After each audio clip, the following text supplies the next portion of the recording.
Hello friends. आज हम जिस मूवी पर बात करने वाले हैं इस मूवी का नेम है परसोशिया। ये हाल ही में रिलीज़ होने वाली डिकोटा जॉनसन की एक रोमांटिक मूवी है। मूवी के स्टार्ट लेने से पहले आपसे एक छोटी सी रिक्वेस्ट है कि अगर आप मज़ीद इस तरह की मूवीज़ की स्टोरीज़ को देखना चाहते हैं तो इस वीडियो को लाइक करें और हमारे channel the world of stories को भी सब्सक्राइब कर दें। अब मज़ीद वक्त लिए चलते हैं स्टोरी की तरफ। स्टोरी के आगाज़ में हमें एन अपने बॉयफ्रेंड वेंट्रॉयड के साथ दिखाई देती है। एन बताती है कि वो आज से 7 साल पहले वेंट्रॉयड से शादी करना चाहती थी, लेकिन वेंट्रॉयड एक नेवी ऑफिस में सिपाही का काम करता था, जिसकी वजह से वो बहुत गरीब था और उन दोनों की शादी ना हो सकी। इसी के साथ मूवी का आगाज़ होता है। और अब 7 सालों के बाद एन बहुत अकेली होती है। वो महंगी वाइन्स पीती है और ख़ुद को बहुत ज़्यादा तन्हा भी समझती है।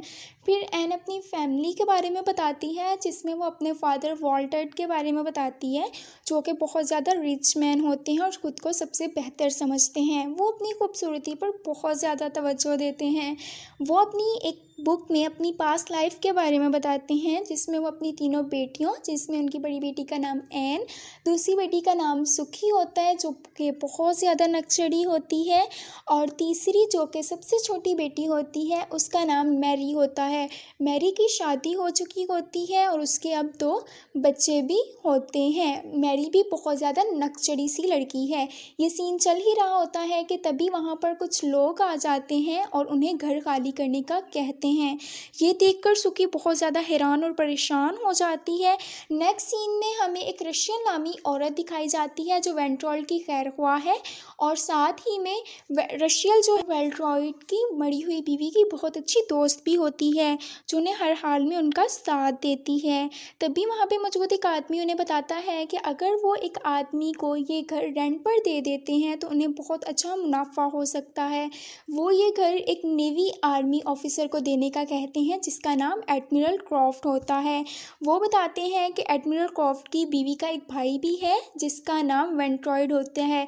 ये नाम सुनकर सब चौंक जाते हैं और एन ये नाम सुनकर थोड़ा सा दुखी भी हो जाती है, क्योंकि वो वेंट्रॉयड को जानती होती है। अब एन जो होती है वो अपने कमरे में जाके अफसुर्दा सा होकर लेट जाती है, क्योंकि वो वेंट्रॉयड को याद कर रही होती है।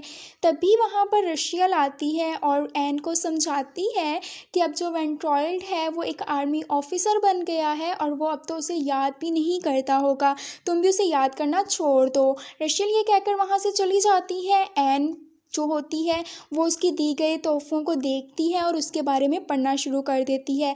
अब अगले दिन वॉल्टर वहाँ से चलने का कहते हैं।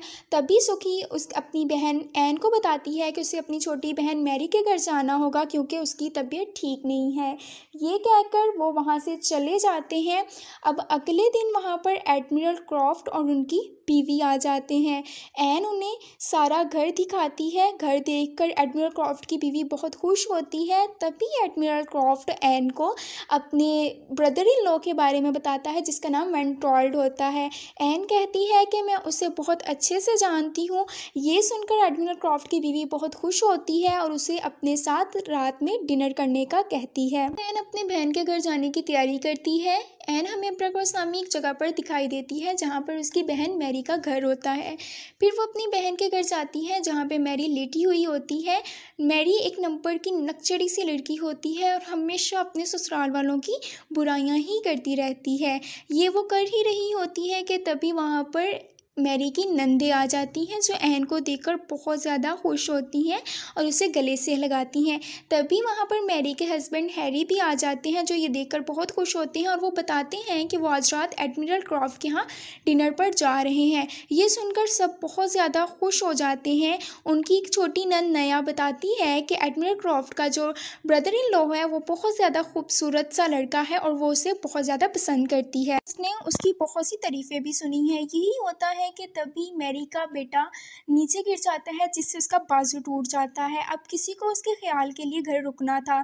मैरी ये देखकर बहुत गुस्से में आ जाती है और वो एन को उसके पास रुकने का कहती है। एन बेचारी चुपचाप उसकी बात मान लेती है और उसके पास रुक जाती है। अब एन रात में बहुत ज़्यादा अफसरदा होती है। वो फिर से वाइन्स पीती है और याद करती है कि वो वेंट्रॉइड के पास क्यों ना जा सकी। अगर वो चली जाती तो कितना अच्छा होता। अब अगली सुबह नाश्ते के टेबल पर हमें सब नज़र आते हैं। तभी जो एन होती है वो वेंट्रॉइड की नक्ल उतारती है। तभी वहाँ पर वेंट्रॉइड आ जाता है। ये देखकर हैरी और मैरी समझ आते हैं कि ये दोनों एक दूसरे को बहुत अच्छे से जानते हैं। वेंट्रॉइड वहाँ से चला जाता है। अब नाइट में वो सब एप्राक्रॉस ग्रीन हाउस में जाते हैं डिनर के लिए। वो सब एक दूसरे को बैठने का कहते हैं, लेकिन एन वेंट्रॉइड के साथ बैठने से इनकार कर देती है। तभी नेहा वेंट्रॉइड के साथ बैठ जाती है और उसके साथ खूब गपशप करती है, बहुत मज़े मज़े की बातें करती है, जिससे एन को बहुत ज़्यादा गुस्सा आता है, लेकिन वो कुछ नहीं कहती। फिर वो पियानो बजाने लगती है, जिस पर वो दोनों डांस भी करते हैं। अगले दिन मैरी एहन के पास आती है और उसे बताती है कि देखो, तुम्हारी रात में उदास पियानो की वजह से भी वेंट्रॉइड पर कोई असर नहीं हुआ। मुझे लगता है कि वो नया को बहुत पसंद करता है और बहुत जल्द उससे शादी भी कर लेगा। ये कहकर मैरी वहाँ से चली जाती है और एन अपने आप से बातें करना शुरू कर देती है।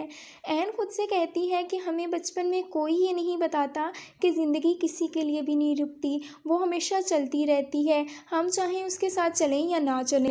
अब हमें एन गार्डन में नज़र आती है अपनी बहन मैरी के साथ। तभी वहाँ पे मैरी की नंदे आ जाती हैं और वो उन्हें बाहर घुमाने ले चलती हैं।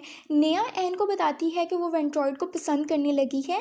एन बताती है कि वो उसका अतीक था और वो उससे बहुत मोहब्बत करता था, लेकिन अब वो अलग हो चुके हैं। एन कहती है कि वो उसका अतीक था, अब वो दोनों एक हो जाएंगे बहुत जल्द। ये देखते ही देखते वहाँ पर वेंट्रॉइड आ जाता है, जो एन को अपने पास बुला लेता है और अब सब मिलकर जंगल में चले जाते हैं।